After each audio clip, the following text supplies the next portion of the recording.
بسم اللہ الرحمن الرحیم۔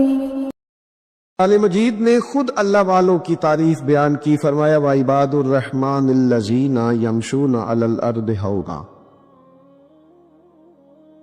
فرمایا رحمان کے بندے وہ ہیں جو زمین پر آہستگی سے چلتے ہیں۔ نوجوانوں غور کرو، زمین پر آہستگی سے چلتے ہیں، عاجزی سے چلتے ہیں۔ وَإِذَا خَاطَبَهُمُ الْجَاهِلُونَ قَالُوا سَلَامًا، اور جب جاہل ان سے گفتگو کرتے ہیں تو بحث نہیں کرتے بلکہ سلام کر کے گزر جاتے ہیں۔ یہ سارے پیسوں والے بھائی اپنی اپنی جگہ پہ تشریف رکھے جی۔ پیسوں والی تو کافی جگہ رستے میں آئی تھی، ہم پیسے دینے تھوڑی آئے، ہم تو دعا لینے آئے ہیں، اور دعا دینے والے ہمارے ساتھ بیٹھے ہوئے ہیں، سب اطمینان سے بیٹھے۔ بڑی مہربانی آپ کی، بالکل جو بات ہو رہی ہے اس کو سنیں توجہ کے ساتھ، اس میں خلل پیدا ہوتا ہے، پھر آپ کو پتہ ہے نا، مطلب فرینڈ سیٹیں نوٹوں والے لے لیتے ہیں، تو پھر نعت خاں بیچارے کی بھی مجبوری ہوتی ہے اس کا نام یاد کرنا، دو چار شعر اس کے نام کرنا۔ تو یہ کام نہ کرے، آپ مہربانی کرے، بات سنیں، سانو تخت ہزارے دی لوڑ کی، نالے کی لگے شہر برول دے نالے، اسی تے اپنی بات کے سیجنے، سانو کی لگے کسی اور دے نال۔ اب مہربانی کریں، آپ بات سنیں، بات اللہ والوں کی ہو رہی ہے، آپ بیچ میں نوٹ لے آئے، یہ کدھر فیاد؟ سنیں اور غور کریں۔ وَعِبَادُ الرَّحْمَنِ الَّذِينَ يَمْشُونَ عَلَى الْأَرْضِ هَوْنًا، رحمان کے بندے زمین پر آہستگی سے۔ یہ آہستگی کیسے پیدا ہوتی ہے؟ جب بندہ وزادار نہیں ہو جاتا، اس سے سارا چھچورا پن نکل جاتا ہے۔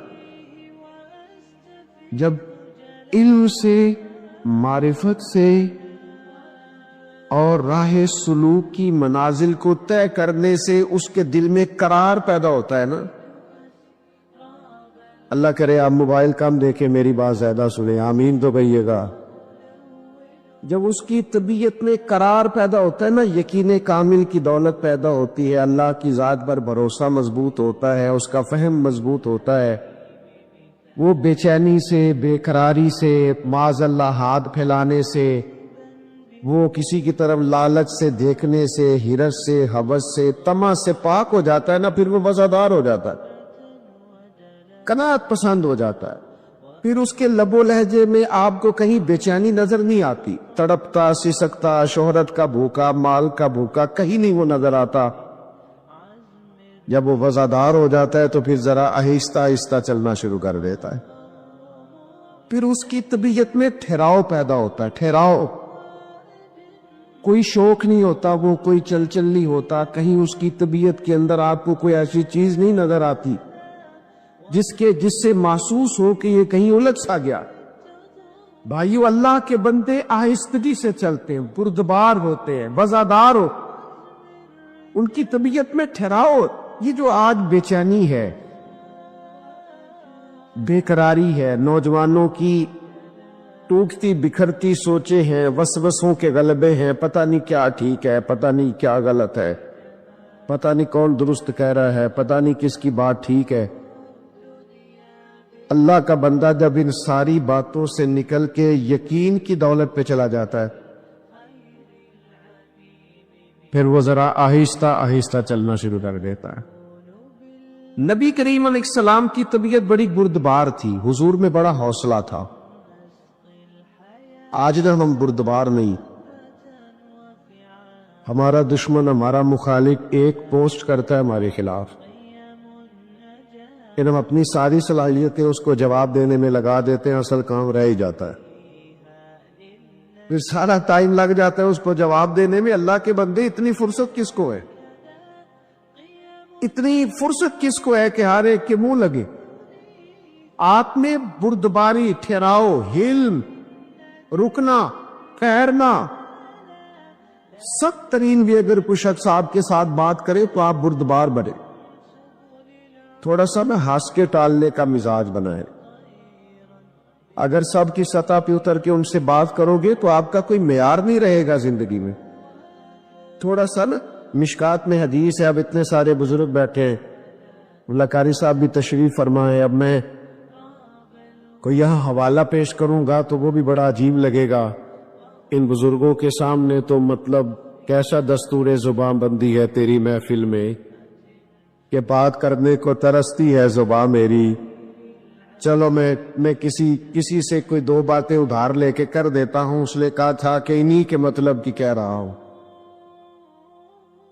انہی کے مطلب کی کہہ رہا ہوں، بس زبان میری ہے بات ان کی، اور انہی کی محفل سوارتا ہوں، چراغ میرا ہے رات ان کی۔ دو چار باتیں عرض کرنی، آپ تھوڑا توجہ فرمائیں۔ ایک صحابی نا بڑے پریشان ہو کے اور بڑی تکلیف میں اور بڑے درد سے آئے اور آ کے عرض کی، یا رسول اللہ صلی اللہ تعالی علیہ وسلم، کفار تو آپ کا نام بگاڑ بگاڑ کے اب آپ کو برا بھلا کہتے ہیں، معاذ اللہ ثم معاذ اللہ۔ اس کو سمجھیے گا، آپ کا کیا خیال ہے؟ چڑھانے والا زیادہ خطرناک ہوتا ہے کہ چڑھ جانے والا؟ آپ چڑھنا چھوڑ دیں، لوگ چڑھانا چھوڑ دیں گے۔ میں ایک دفعہ گاڑی سے اترا اپنے شہر میں اور محفل میں گئے، دوبارہ بیٹھنے لگے تو پیچھے سے ایک صاحب نے آواز کسی کرنے لگے، اور ملا دیو، تو وہ اکیلا تھا، ہم چار تھے۔ جب میں نے پلٹ کے دیکھا تو ڈر گیا، پریشان ہو گیا، میں نے آواز دی، میں نے کہا بھائی بات سننا، تو وہ ڈر رہا ہے، تو میں نے کہا پریشان نہ ہو، کچھ بھی نہیں کہیں گے، وہ جو کہا ہے وہ ایک دفعہ اور کہہ دو۔ تمہارا کیا خیال ہے؟ میلاد والے ہونا کتانا ہے، یہ تو ہمارا فخر ہے۔ تو جب دے باغ ازی ہے نا میلاد والے، جے کر یار دے نام دا ملے مینا، ہاں ان چولی پا لئیے پنجے سٹیے نا، جا جے کر یار دے نام دی ملے سولی، پھر چوٹا چوٹ لئیے پیچھا ہٹیے نا۔ تو 2 دفعہ نہیں، تو 100 دفعہ کہے تو ہمارا ناز ہے۔ ہم چڑھنا کس بات سے بھائی؟ ہم نے تو ناز کرنا ہے، جو چیزیں باعث فخر ہے ان پر فخر کرے۔ یہ سنیں مشکات کی حدیث عرض کر رہا ہوں، عرض کی یا رسول اللہ صلی اللہ تعالی علیہ وسلم، وہ آپ کا نام معاذ اللہ بگاڑ بگاڑ کے لیتے ہیں، وہ کہتے ہیں اگر ہم نے محمد ہی مان لیا تو محمد کا مانے تو جس کی بار بار تعریف کی رہا ہے، تو اگر آپ محمد مان لے تو تنقید کیسے کریں گے؟ آپ کی زیادہ توجہ ہے نا میری بات پر۔ انہوں نے نام بگاڑنا شروع کر دیا، تو وہ صحابی پریشان تھے اور ان کے لب و لہجے میں بڑی تکلیف تھی کہ ایسا کیوں کہا، تو اللہ کے محبوب بات سن کے مسکرائے، اور حضور نے جو جواب دیا وہ بڑا سمجھداری والا ہے اور قابل غور ہے اور توجہ کرنے والا۔ میری طرف دیکھیے گا، محبوب فرمانے لگے یشتمیون مزممم ویلعنون مزممم، انا محمد۔ فرمایا وہ کسی مزمم کو برا بھلا کہتے ہیں، کسی مزمم کو معاذ اللہ گالی دیتے ہوگے، وہ میں نہیں ہوں، میں تو محمد ہوں۔ حلم پیدا کرے، حلم، یعنی ایک یہودی عالم نے جان بوجھ کر رقم دی حضرت بلال کو ادھار، کم مجھ سے لے لے حضور کے مہمانوں کی، جان بوجھ کے دیے، اور پھر جو بھاگا تھا اس سے 3 دن پہلے مطالبہ بھی کرنے لگا، پہلے ہی آ گیا لینے کے لیے، اور آ کے بات بھی بڑی سخت کی۔ حضور کھڑے تھے مدینہ منورہ کے چوک میں، جناب فاروق اعظم بھی حاضر بارگاہ تھا، کہنے لگا وہ رقم دے، تو محبوب نے فرمایا ابھی تو 3 دن باقی ہیں۔ اس نے بڑا سخت جملہ کہا، سخت، میں نقل نہیں کرتا، سخت جملہ۔ حضرت عمر نے تلوار نکال لی نیاؤں سے، حضور نے فرمایا عمر جلدی نہ کر، اس نے پیسے لینے، اس کا حق کیا تقاضا کرے گا؟ یہ ذرا بردباری تو دیکھو میرے نبی پاک کی، ذرا ذرا سی بات پہ ہاتھ پیر پھولتے ہیں نوجوانوں کے، ذرا پریشانی آئی نہیں اور یہ جناب بڑے بڑے سخت باتیں کرنے لگے، میں نے جی کے کیا کرنا ہے، رہ کے کیا کرنا ہے۔ آپ مومن ہیں؟ مومن اور ڈپریشن، مومن اور انزائٹی، مومن اور خوف، ایمان آتا ہی وہاں ہے جہاں انسان کو طاقتور کر دیتا۔ یہ کہاں سے آ گئے سارے نام جو ہم نے رکھ لیے؟ غور کریں اور یاد رکھیں۔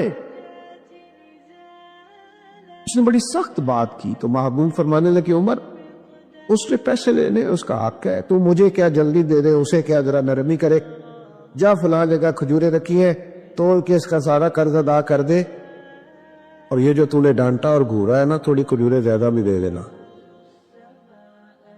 حضرت فاروق اعظم تھوڑے مزاج کے جلالی تھے، کہتے میں چلا تو گیا اور کھجوریں بھی دے دی، تھوڑی زیادہ بھی دے دی۔ اب وہ یہودی عالم نا مجھ سے چھوٹے چھوٹے سوال کرنے لگا حضور کے بارے میں، میری طرف دیکھیے گا، وہ سوال کرنے لگا تو فرماتے میں اب غصے میں تھا، میں تلخ تلخ جواب دیتا۔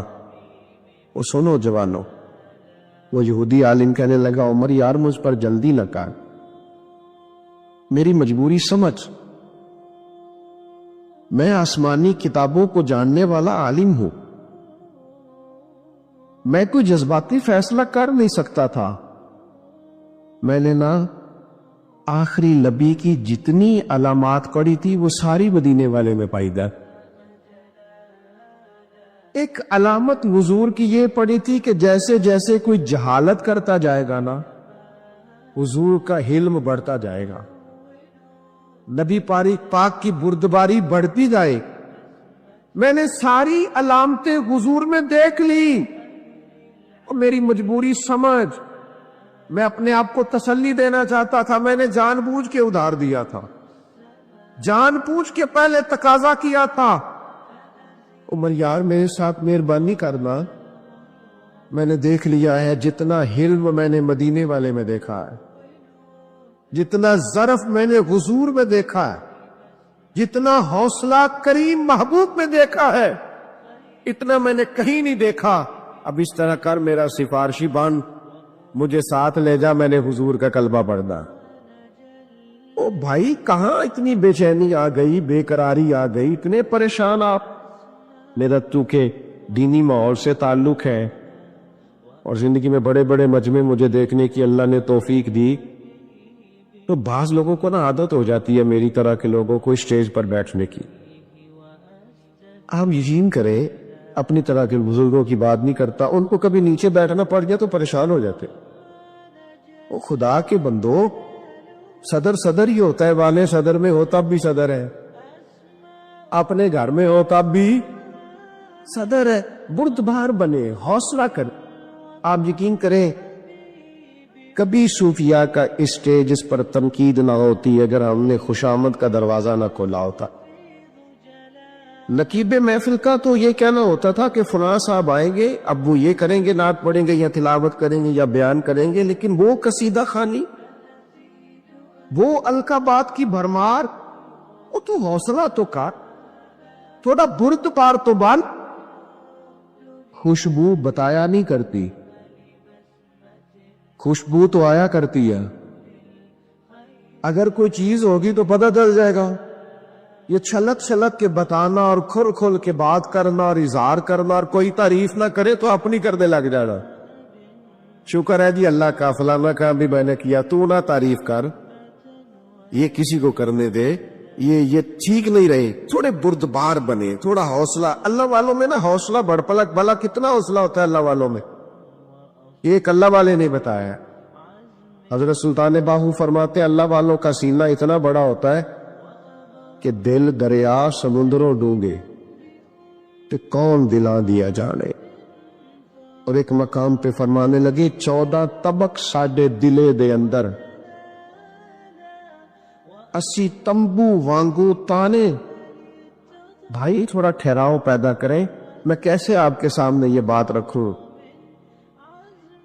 کہ دنیا میں وہ کتنا کم نصیب بیٹا ہوگا کہ جس کا باپ بھی اس سے بات کرتے ہوئے ڈرے کہ پتہ نہیں تلخ جواب ہی نہ مل جائے۔ وہ کتنا بد نصیب ہے جس کی ماں بھی 2-4 دفعہ سوچے کہ بات کر لو اس سے اور مجھے کہہ لینے دو، تو صوفیاء کا ماننے والا ہے، تو کسی آستانے کا مرید ہے اور تیرا لب و لہجہ اتنا تلخ ہے۔ وہ جی فلاں صاحب جلالی ہوتے ہیں، میں اس کو کھڑا کرتا ہوں نا کسی مالدار کے سامنے تو پتہ چل جاتا ہے جلال کتنا ہے، ابھی کھڑا کرتے نا کسی آفیسر کے سامنے تو سمجھ آ جاتی ہے اس کے اندر روب کتنا ہے۔ آپ کو جلال غریب آدمی پہ آتا ہے، مسکین پہ آتا ہے, کمزور پہ آتا ہے. یہ کیسا غصہ ہے جو اتنا سمجھدار ہے کہ دیکھ کے آتا ہے؟ تھوڑے بردبار بنے, تھوڑے سہنے کا مزاج بنائے. رب کے بندوں کے سینے بڑے کشادہ تھے, ٹبے پہ بیٹھ کے ساری عمر گزار دیتے تھے. دیکھ لو آج بھی جہاں صوفیاء کے مزارات ہے, آج اس کے پاس 4 پیسے آتے ہیں فوراً ہجرت نہیں کرتا شہر میں, اور شہر میں 4 پیسے آ جائے تو فوراً کسی اچھی سوسائٹی میں منتقل نہیں ہو جاتا. دیکھ لو آج بھی بابا فرید کا وطن کہاں ہے, جا کے دیکھو حضرت سلطان باہو کا قیام کہاں ہے, وہ دیکھو کہاں لوگ بیٹھے رہے, لیکن بڑی بردباری سے, بڑے حوصلے سے مقابلہ کیا زندگی میں. اور پھر لوگ آئیں گے الجھانے کے لیے, جاہل آئیں گے, ہر بات میں کہنا کہ میں بحث کروں گا, ہر معاملے میں کہنا کہ جناب آ جاؤ بات کر لو. اللہ کے بندے, اس سے تو وقار کمزور ہو جائے. ہر شخص تو اس قابل نہیں ہوتا اس کے سوال کا جواب دیا جائے. وَإِذَا خَاطَبَهُمُ الْجَاهِلُونَ قَالُوا سَلَامًا. جاہلوں سے گفتگو ہو تو ان سے بحث نہیں ہوتی, ان کو تو سلام ہوتا ہے. وہ ایک درویش نے لکھا ہے, گدھے اور گھوڑے کی بحث ہو گئی تھی. گدھے اور, توجہ تو میرا خیال ہے آپ کی میری بات پر, گدھے اور گھوڑے. گھوڑا کہتا تھا آسمان کا رنگ کالا ہے, نیلا ہے, اور گدھا کہتا تھا کالا ہے.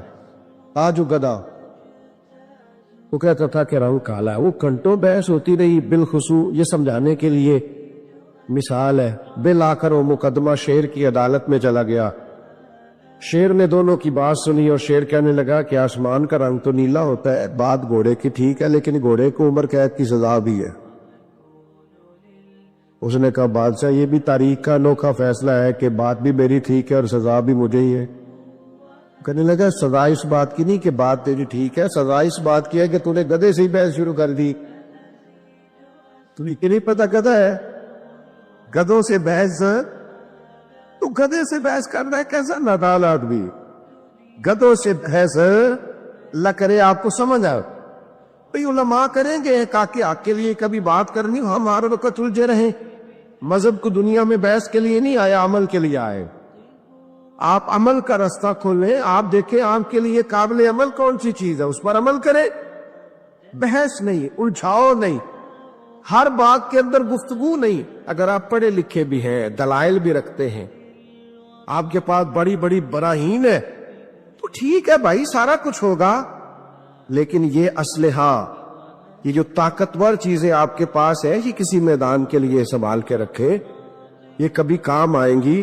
یہاں بزرگ علماء بیٹھے, ان سے پوچھئے گا, ہمارے جو پرانے اکابر علماء مناظرہ کرتے تھے تو وہ تو دلیل ہی سب سے آخر میں پیش کرتے. پہلے تو سامنے والے کو تھکا لیتے تھے, وہ کہتے دلیل آخر میں دینی ہے تاکہ اس کو پھر کوئی جواب ہے. آپ سارے ہتھیار ٹائم پہ چلا لیں گے تو آخر میں کیا کریں گے. میرے عزیز بردبار بنے, بحث نہیں کرے, اور بلا وجہ تو بالکل نہ کرے. اس سے پتہ کیا ہوتا ہے, وقت ضائع ہوتا ہے, اور مومن کے پاس سب سے قیمتی چیز اس کا وقت ہوتی. وقت کبھی ضائع نہ کرے. نبی پاک علیہ السلام نے فرمایا خوبصورت مسلمان وہ ہے جو بے مقصد چیزوں کو چھوڑ دے, مقاصد کے حصول کے لیے جدوجہد کرے, اپنے وقت کو قیمتی اور زرخیز بنائے, اپنے وجود سے زیادہ کام لینے, آگے پڑھنا ہے, جدوجہد کرنی ہے. ساری زندگی بیٹھ کے یہی کہتے رہنا فلاں کچھ نہیں کرتا, فلاں کچھ نہیں کرتا, لوگوں کی پگڑیاں کھولتے رہنا اور کہنا فلانے نے بھی کچھ نہیں کیا. اور بھائی شکوہ ظلمت شب سے تو کہیں بہتر تھا اپنے حصے کی کوئی شمع جلاتے جاتے. ہم کوئی اپنی ڈیوٹی نہ کریں, کوئی اپنا کام نہ کریں. یہ شہر کے ساتھ ایک گاؤں ہے, تو اگر یہاں کسی نے ڈیرا لگایا, کسی درویش نے ڈیرا لگایا تو میلہ لگ نہیں گیا. ارے میں گسارو سویرے سویرے, خرابات کے گرد پھیرے بپیرے, کبھی اس طرف بھی گزر کر تو دیکھو بڑی رونقیں ہے فقیروں کے ڈیرے. اگر کوئی کہیں ڈیوٹی کرتا ہے تو میلہ لگ جاتا ہے. تو میرے عزیز بجائے سارا دن یہ کہنے کہ فلاں نے کچھ نہیں کیا, فلاں نے کچھ نہیں کیا, تو چلو کسی نے نہیں کیا آپ کر لیں. ہمت کریں, جدوجہد کریں, آگے بڑھیں, راستہ کھلا ہے. واضح ہے، الجھاؤ نہیں، پیسے نہیں، بلا وجہ نہیں. آئیں گے لوگ بڑی بڑی سخت بات کریں گے، بڑی بڑی تلخ بات کریں گے. انسان کے پڑھا لکھا ہونے کا اور سمجھدار ہونے کا پتہ ہی تب چلتا ہے جب اس کی جاہلوں سے بات ہوتی. حضرت مولوی شیر خدا رضی اللہ تعالیٰ عنہ فرماتے عقل کی زکوٰۃ ہی جاہلوں سے گزارا کرنا. یہی تو عقل کی زکوٰۃ ہے کہ آپ جاہل کے ساتھ کیسے. میں نے زیادہ باتیں نہیں کرنی، مجھے عصر کا ٹائم ہوتا دکھائی دے رہا ہے. میں آپ سے یہ کہنا چاہتا ہوں کہ بردبار بنو، اور یہ جو الجھاؤ ہے نا ذرا ذرا سی بات پہ، ذرا ذرا سی بات پہ الجھ جانا، اس سے باہر نکلو. حضرت عمر بن عبدالعزیز رحمت اللہ علیہ گزر رہے تھے، لکڑی کے جوتے پہنے تھے، رات کٹائی تھا، 80 تمبو وانگو تانے. بھائی تھوڑا ٹھہراؤ پیدا کریں. میں کیسے آپ کے سامنے یہ بات رکھوں کہ دنیا میں وہ کتنا کم نصیب بیٹا ہوگا کہ جس کا باپ بھی اس سے بات کرتے ہوئے ڈرے کہ پتہ نہیں تلخ جواب ہی نہ مل جائے. وہ کتنا بد نصیب ہے جس کی ماں بھی 2-4 دفعہ سوچے کہ بات کر لو اس سے اور مجھے کہہ لینے دو. تو صوفیاء کا ماننے والا ہے، تو کسی آستانے کا مرید ہے اور تیرا لب و لہجہ اتنا تلخ ہے. وہ جی فلاں صاحب جلالی ہوتے ہیں. میں اس کو کھڑا کرتا ہوں نا کسی مالدار کے سامنے تو پتہ چل جاتا ہے جلال کتنا ہے. ابھی کھڑا کرتے نا کسی آفیسر کے سامنے تو سمجھ آ جاتی ہے اس کے اندر روب کتنا ہے. آپ کو جلال غریب آدمی پہ آتا ہے، مسکین پہ آتا ہے، کمزور پہ آتا ہے. یہ کیسا غصہ ہے جو اتنا سمجھدار ہے کہ دیکھ کے آتا ہے. تھوڑے بردبار بنے، تھوڑے سہنے کا مزاج بنائے. رب کے بندوں کے سینے بڑے کشادہ تھے، ٹبے پہ بیٹھ کے ساری عمر گزار دیتے تھے. دیکھ لو آج بھی جہاں صوفیاء کے مزارات ہے، آج اس کے پاس 4 پیسے آتے ہیں فوراً ہجرت نہیں کرتا شہر میں، اور شہر میں 4 پیسے آ جائے تو فوراً کسی اچھی سوسائٹی میں منتقل نہیں ہو جاتا. دیکھ لو آج بھی بابا فرید کا وطن کہاں ہے، جا کے دیکھو حضرت سلطان باہو کا قیام کہاں ہے. وہ دیکھو کہاں لوگ بیٹھے رہے لیکن بڑی بردباری سے، بڑے حوصلے سے مقابلہ کیا زندگی میں. اور پھر لوگ آئیں گے الجھانے کے لیے، جاہل آئیں گے، ہر بات میں کہنا کہ میں بحث کروں گا، ہر معاملے میں کہنا کہ جناب آ جاؤ بات کر لو. اللہ کے بندے اس سے تو وقار کمزور ہو جائے. ہر شخص تو اس قابل نہیں ہوتا اس کے سوال کا جواب دیا جائے. وَإِذَا خَاطَبَهُمُ الْجَاهِلُونَ قَالُوا سَلَامًا. جاہلوں سے گفتگو ہو تو ان سے بحث نہیں ہوتی، ان کو تو سلام ہوتا ہے. وہ ایک درویش نے لکھا ہے گدھے اور گھوڑے کی بحث ہو گئی تھی. گدھے اور، توجہ تو میرا خیال ہے آپ کی میری بات پر، گدھے اور گھوڑے. گھوڑا کہتا تھا آسمان کا رنگ کالا ہے، نیلا ہے، اور گدھا کہتا تھا کالا ہے. آج وہ گدھا وہ کہتا تھا کہ رنگ کالا ہے. وہ گھنٹوں بحث ہوتی رہی. بالخصوص یہ سمجھانے کے لیے مثال ہے، بالآخر وہ مقدمہ شیر کی عدالت میں چلا گیا. شیر نے دونوں کی بات سنی اور شیر کہنے لگا کہ آسمان کا رنگ تو نیلا ہوتا ہے، بات گھوڑے کی ٹھیک ہے، لیکن گھوڑے کو عمر قید کی سزا بھی ہے. اس نے کہا بادشاہ یہ بھی تاریخ کا انوکھا فیصلہ ہے کہ بات بھی میری ٹھیک ہے اور سزا بھی مجھے ہی ہے. کہنے لگا سزا اس بات کی نہیں کہ بات تیری ٹھیک ہے، سزا اس بات کی ہے کہ تو نے گدھے سے ہی بحث شروع کر دی. تمہیں نہیں پتا گدھا ہے، گدھوں سے بحث، تو گدھے سے بحث کر رہا ہے، کیسا نادان آدمی. گدھوں سے بحث اللہ کرے آپ کو سمجھ آئے. بھئی علماء کریں گے تاکہ آپ کے لیے کبھی بات کرنی ہو، ہم ہر وقت الجھے رہیں.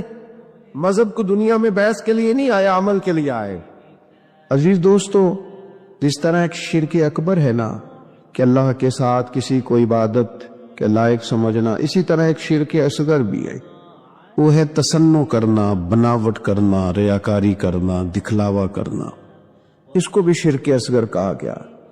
اللہ چونکہ وحدہ لا شریک ہے تو اخلاص کو پسند کرتا ہے، فقط اس چیز کو قبول کرتا ہے جو خالص اللہ تعالیٰ کی رضا کے لیے کی جائے.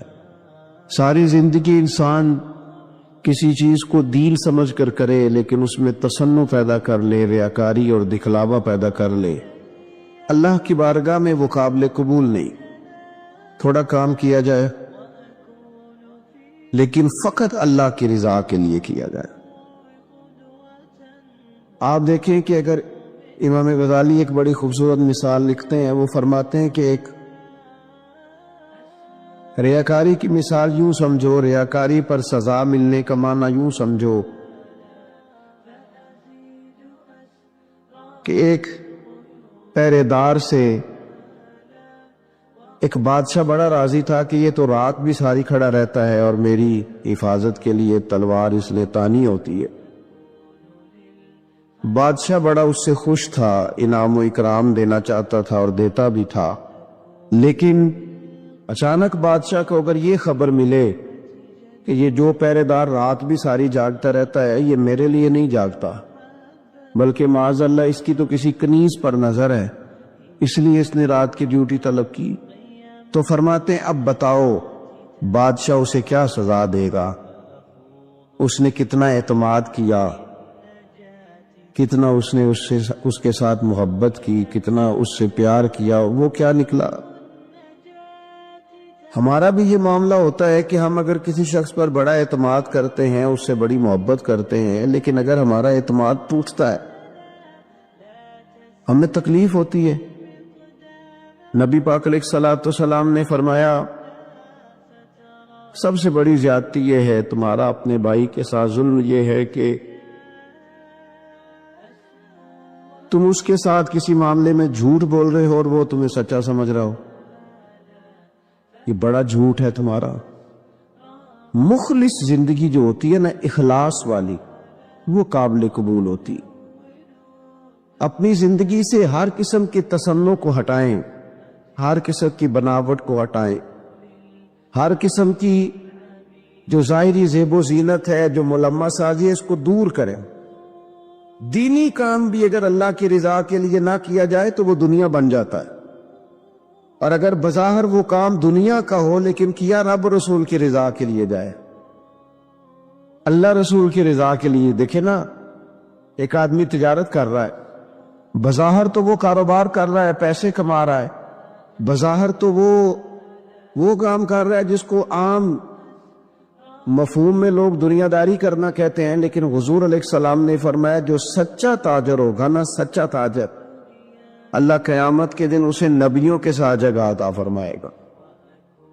وہ تجارت کر رہا ہے پر کر سچائی کے ساتھ رہا ہے، لوگوں کو صحیح چیز دے رہا ہے، تو اللہ تعالیٰ اسے، کوئی اور رستہ نہیں ہے عورتوں کے گزرنے کی، گلی کوئی اور نہیں ہے۔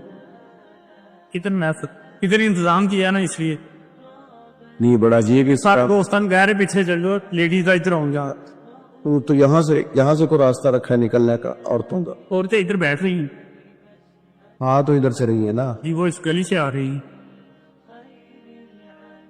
اللہ آپ کو سلامت رکھے، خواتین کے لیے کوئی الگ بندوبست ہو جائے گزرنے کا تو وہ اچھی بات ہے، اللہ آپ کو سلامت رکھے۔ چلے میں جو بات عرض کر رہا تھا اس پر آپ کی توجہ دلاتا ہوں کہ جب انسان کا مزاج یہ ہو کہ وہ اللہ کی رضا کے لیے، اب کوئی آدمی رزق حلال کمانے کو نکلتا ہے، محنت مزدوری کے لیے جاتا ہے، تو لوگ تو یہی سمجھیں گے نا کہ دنیا داری کر رہا ہے۔ ایک شخص نبی پاک صلی اللہ تعالی علیہ وسلم کے سامنے سے گزرا، صحابہ بھی موجود تھے، تو جب وہ گزرا تو بعض لوگوں نے کہا دیکھو یہ کاش اللہ کے رستے میں جد و جہد کرتا، یہ تو دنیا داری کر رہا ہے۔ تو حضور نے فرمایا اگر اپنے بچوں کے لیے رزق حلال کمانے نکلا ہے پھر بھی اللہ کے رستے میں ہی ہے، اور اگر اس لیے نکلا ہوا ہے کہ کسی کے سامنے ہاتھ نہ پھیلانا پڑے تو پھر بھی یہ اللہ کے رستے میں ہی ہے۔ سبحان اللہ و بحمدہ